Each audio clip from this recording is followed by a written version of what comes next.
Hotep family. This is Onitaset Kumat of the Pro-Black Perspective. I am the author of the Pro-Black Compendium, as well as this book over here, the massive juggernaut, the Book of Power. You can see it's a huge book, and today I'm going to read to you from page 259 that you can also see online at Discord. All you need to do is just join the Discord, and then you can see the free books. And under the free books there is a preview to the Book of Power. And one of the passages there is going to be John Edward Bruce's "The doom for the African is being hastened by the African himself." Today I'm going to engage you using this platform in order that I can prepare for the upcoming conference on August 8th and 9th, the Centennial, the RBG conference, and hopefully you can see me there as I deliver another speech. But for now, I want you to enjoy this reading, as well as give me feedback on what you think about it. What do you think about this style of presentation? And yeah, I did go out and fix the lectern just for this such occasion. But alright, let's read. John Edward Bruce, "The doom for the African is being hastened by the African himself." I'm going to give you a little context, okay? Around 1900, Baba gave out this prediction for the future of the African race, and you can decide his accuracy. But for Marcus Garvey, this was entirely true. If you are in an Eurasian nation, okay, or even a politically destitute African nation, like an unfriendly dictatorship, then just move. Okay? Move. The Ankobia, right? That's our people. The Ankobia need to get together in a location that can foster our development. Playing around in an unfavorable soil you weren't even assigned to is a waste of time. You understand that if you're going to go anywhere, if you're going to be anywhere, you have to be in a favorable soil. Okay? That you were assigned. If you weren't assigned there, then move. Alright? A full century of no political progress. Remember, he wrote this in 1900, around 1900. And I'm saying 1900 the year. I don't know if it's 1901, I don't know if it's 1899, but it's around 1900. And it's a full century of no political progress. Alright? It's no coincidence that African nationalism was most successful in Africa. When you consider that is where we can gain our land. Alright? And if exercised intelligently, the Ankobia can unite the whole of Africa and beyond, but you need to move together. Alright? This is why I invite you to the Discord, to understand contextually, to understand that we have to work together. Okay? It is not enough to have fancy ideas in your head. Those are great, those are fine, those are beautiful, those are wonderful. We have to get together and build our people up. Alright? We need to get together and have bases throughout the continent, but mainly at least one area where we can decide and we can practice what is known as self-determination. So now I'm going to read this speech, and hopefully you can give me feedback, but also try to enjoy this moment. Alright? Try to enjoy this moment. I sometimes wonder whether the great masses of Africans in this country realize what is ahead of us, politically, socially, and industrially.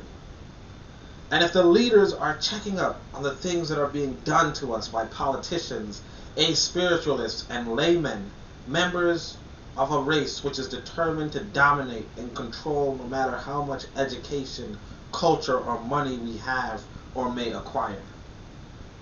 I am no pessimist, but I affirm with all the emphasis and positiveness of my nature that so far as African progress in America is concerned, that the die is cast and that the race has reached the limit of its progress in America. The agitators and altruists in both races are in a hopeless minority, and their academic discussions on the rights and wrongs of the Africans will not avail to right the wrongs of which he is a victim. His progress is now only ephemeral and only artificial, temporary, unstable. I know these are hard, harsh words, but I believe as firmly as I believe in the existence of Amun that they are true words, and that in less than a dozen years hence, the bulk of the race in this country will see and understand their force and significance, and feel the bitter sting of the microbe of racial antipathy. Hold on a moment. My device paused. I'm gonna have to fix that. I'm gonna have to fix that in time. For 100 years or more, the white race has been exorcised about the progress of the African industrially and intellectually. And whenever and wherever it could do so, it has checked it by subtle methods.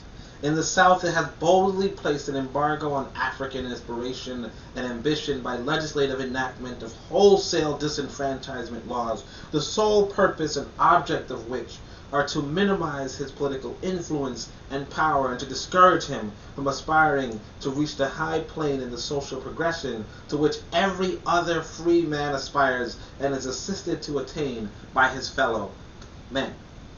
The passageway which the Africans will not be permitted to cross is political equality. If he could cross it, he would quickly find his true place in the political, social, and industrial life of this nation, but he is not going to be permitted to cross it, and for the following reasons. 1. He is an alien race. 2. He cannot and will not be permitted to assimilate with the governing race. 3. He will be outnumbered and supplanted on this continent by aliens of Eurasian blood, whose presence on this soil will menace all his aspirations and ambitions to come into what he justly believes is his due, the result of 300 years of unrequited labor in building up the waste places of this nation. 4. His opponents will become fewer and fewer with the increase of white foreign population.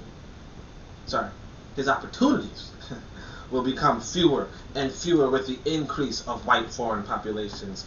5. His political power in the North, which he does not now properly conserve nor intelligently use, will be gradually diminished, and he will wake up some morning and find himself as helpless as his black brother in the South is now. Then will come the wholesale elimination of the African from American politics on the principle that self-preservation is the first law of nature. Now I affirm with all candor that the coming of the day of doom for the African is being hastened by the African himself. While he cannot avert the inevitable, he could, if he were a little more loyal to himself and to his race, delay its coming. But he insists, and to his own injury, on dividing his strength, thus weakening his influence and aiding his enemies to compass more speedily his defeat as a factor in the political and industrial life of the nation. His rights will be taken away from him as surely as he is an African, and he will have no redress, no remedy, no weapon, save his tongue with which to do that. So that right there is page 259 to 260 of the book Power. I hope you enjoyed it, but I want to go a little bit more into it. I realized this was a quick, nice read, and I want to see how I can even do impromptu speaking. So if you would allow me, I'm going to engage you on this. You go back to 259, and this is why I love this kind of literature, right? You go back to 259, and he says, I wonder if we realize what's ahead of us. Now, this is in 1900. In 1900, he's asking, do we realize what it's going to be like in 2000? And the issue is this, that, and like I said in the preface, except for Garvey, no one. You understand? No one. I mean, after Garvey, he informs everybody, in a sense, but the preparation involved with this sort of conquest. By the way, I should move this phone. But the preparation involved is not there. The preparation involved is not there, and because it's not there, what you have is essentially, no, we were not prepared, and because we were not prepared, we're in where we are right now. You have to realize there is no hope in another person's nation. There is no hope until you can grasp the body, the body politic. Okay, until you can get that, there is no hope. Because what happens is this: that you will forever be at the whims of another people. You understand? Case in point. Case in point. People like to discuss, oh, I don't want to get vaccinated. The choice for vaccination is not yours to make. The choice for vaccination is the choice of the nation itself. The nation decides, and the population follows. The nation is the governing body. This is what I want people to understand. The nation is the governing body.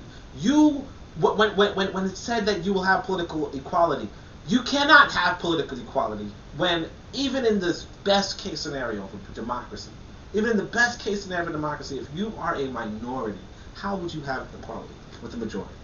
Even in the circumstance of a democracy, if you are the minority, how would you have equality with the majority?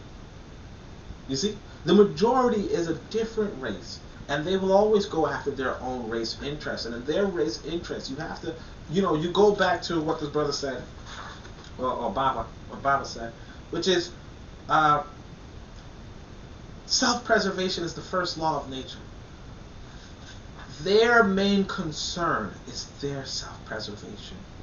Their self-preservation does not include you. It does not include you as an African because, again, you go back to the first few reasons. And this is why, this is a book that you can study. This is a book, I said large book, you see? It's a huge book, right? This is your study.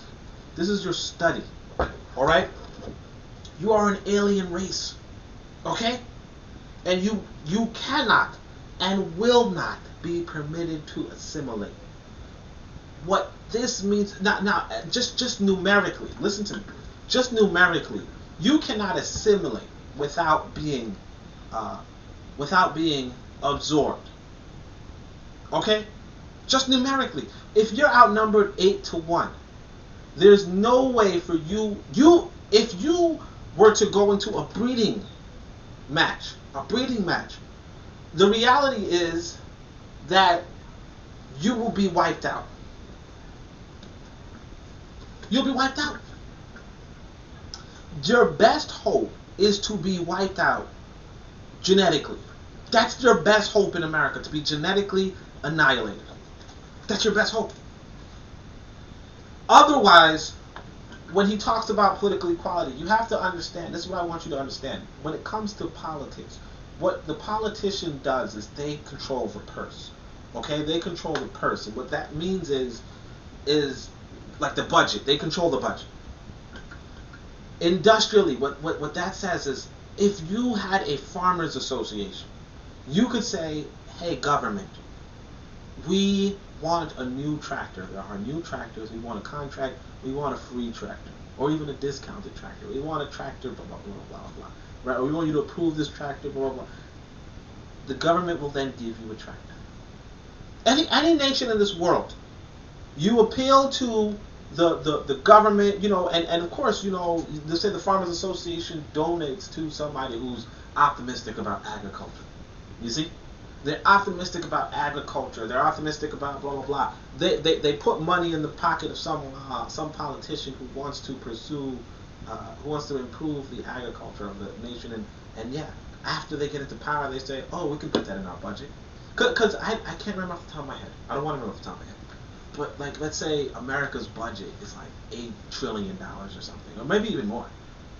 It's more than any individual on the planet, right? Several $1 trillion, and it can do whatever it wants with that. It relies upon a handful of politicians to write up that budget. And this is for any nation. Now, a lot of African nations won't have trillions of dollars in the budget. They might have billions of dollars. They might have millions of dollars. Let's say billions, right? They can do whatever they want with those billions. A lot of times what they do is they go on vacations.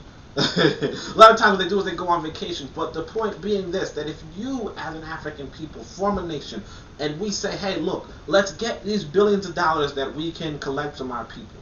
And it doesn't have to be dollars, but whatever it is, what billions of resources, we get that. And we build up the education of our people. We build up the schools for our people. We build up hospitals, church, pause, right? But let's say spiritual centers, right? We build up these institutions for our people, right? When we build this up and spread it out amongst our people, right? That wealth multiplies. You see? That wealth multiplies. I got to do something about this camera keep shutting out. And because this wealth multiplies, that is how we as an African people can advance. This is the question of good government versus bad government. This is the question. And unfortunately, this can only happen when you step outside of these Eurasian nations. When you step outside of these Eurasian nations and build up a nation for yourself. And only when you build up a nation for yourself along the mottos of what I articulate in this book right here. Boko Waset Nakeru. Right? When you do that, that's when you advance as a race. That's when you advance as a race. When you focus on our own language development. When you focus on our own land. On our own agriculture, on our own technology, I gotta tell you this. I'm looking to. I have 2 more books in the works, and then I'm gonna try to go into fiction. All right. So 2 more nonfiction books. This latest book is I'm thinking. Well, one of them is supposed to be fiction. I just didn't finish it because you already know I had a technological malfunction. But the other one is gonna be. I'm trying to start this. Is on ideology. We're going to discuss ideology, right? And when we say ideology, what this means is we are going to explain to our people like how we can attain organizational, technological, and strategic supremacy. Okay? We have to have the governing body, a governing body goes toward, pursues the organizational, technological, and strategic supremacy of a people. But in the Western nations, or even in these Ascari nations, right, in these poorly managed African nations, what you will see is that they go for the supremacy of our enemies, of the Eurasian. What we can do, if we are serious, and if you're serious, join the Discord. If you're serious, click on the link below and join the Discord. No more excuses. If you are serious, go on the Discord. Right? And your first message should be, hey, look, I'm serious. Alright? I'm serious. Okay? Alright? If you are serious, you join the Discord and we start talking about the serious work of getting that supremacy. Getting that supremacy toward us, because no one else will do it, and unfortunately a lot of us are living our lives for the supremacy of others. You heard me? But anyway, I hope you enjoyed this. I enjoyed it. I see one problem I already have, which is the camera keeps dying out. So it's a good thing I did this trial run. Thank you for joining me. If you do not have this book, again, there's 2 ways to show me you're serious. 1 is to go on the Discord. 2 is to get this book and join on the Discord. You understand? But this right here is fundamental reading. You're not going to find a better book for you at this moment. All right? If you're already reading something, I don't okay, you're reading something, put it down. Let's get into the habit of being on the same page. Okay? Being on the same page. Alright? We have to be on the same page. We have to move as a people, because every other people is doing that. Every other people is doing that. And if every other people is doing something and they're more successful than us, then we are not doing what we're supposed to be doing. So thank you so much for joining. Asante Sana. I hope to see you another time. And this has been the Pro Black Perspective. Oh, I know you guys want to have the ad, huh? No, I can't do that. But you know, as they say, the goal and objective is to be selective, right? Okay. All right. Shemi Hotep Nitayetu.